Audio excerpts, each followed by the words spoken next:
Hello viewers, this is Dr. Sangeeta Datta, consultant psychiatrist, and today we shall discuss about domestic violence. Domestic violence has always existed from time immemorial. However, in the recent times of COVID-19 and lockdown, a lot of research done across the globe shows that there is an increase in the incidence of domestic violence. Domestic violence basically refers to violent incidents between the inmates of a particular family or a house or a domestic setup. Usually domestic violence happens in relationships between a man and a woman of romantic nature, let's say a husband and a wife or two living partners. However, violent incidents may also include children as well as the elderly in a family. Domestic violence means it actually reflects a very unhealthy relationship or relationships. Usually, when a man violates a woman, especially in a patriarchal society, we say that it is because the man is trying to establish his power over the woman. I must mention here that sometimes violence occurs because a woman violates a man too. So it will be wrong to say that all men, or it's always that men violate women. It can be the other way around also.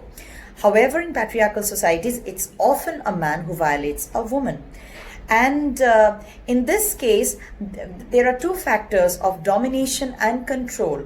That is, the perpetrator tries to dominate and control the victim. So the perpetrator wants to control the victim's life in a way that he or she wants. And if the victim refuses to or is not being able to comply to what the perpetrator wants, there is violation, there is violence. Violation of rights and violation can or violation otherwise can happen in multiple areas. It can happen physically, it can happen emotionally, sexually, financially, socially, etc.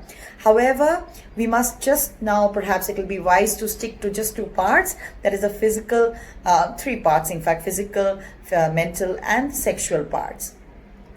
The impact of domestic violence on the minds of an individual is very severe. This individual goes through psychological issues and may also suffer from depressive disorder, anxiety disorder, substance abuse, and may even think of committing or ending one's own life through suicide. And the physical implications, the physical results are often visible, and the mental results may not be visible at all times. There can be injuries on the body of the person who has been violated, and sometimes planned murders happen following domestic violence, and sometimes deaths are accidental. Therefore, it is very risky to stay in an environment where there is domestic violence. This is the practical part of it.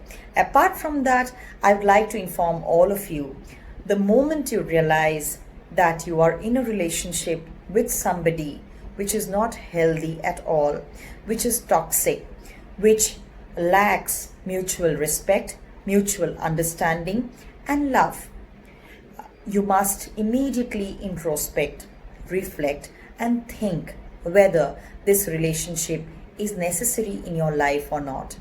A lot of people become dependent on the other person. Sometimes a victim becomes dependent on the perpetrator emotionally, financially, socially, etc. But I would like to advise all of you, if you are a victim of domestic violence, that try to work on your dependence and come out of it. There can be many ways as to how you can restart your life.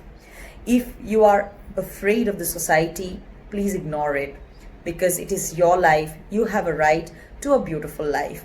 If it is financial dependence, you can definitely try out some other ways, and I'm sure you'll find some other means of earning your livelihood instead of staying back in an abusive relationship. If it is for the sake of children you're staying back in an abusive relationship, or in a situation of domestic violence, you must not do that, because children grow better and healthier when they are with one parent in a situation which is healthy, instead of children living with two parents where the situation in the family is not healthy and violent. Therefore, if you are in a toxic relationship where there's a lot of emotional abuse, physical abuse, sexual abuse, financial abuse, social abuse, please quit it. If you cannot do it yourself, seek help from a counselor or from a psychiatrist, but quit it. It's not worthwhile, and do not waste your life and energy in an abusive relationship or in a situation of domestic violence. If you like this video, do not forget to like it or subscribe it. We promise to come back with another interesting topic. Till then, take care.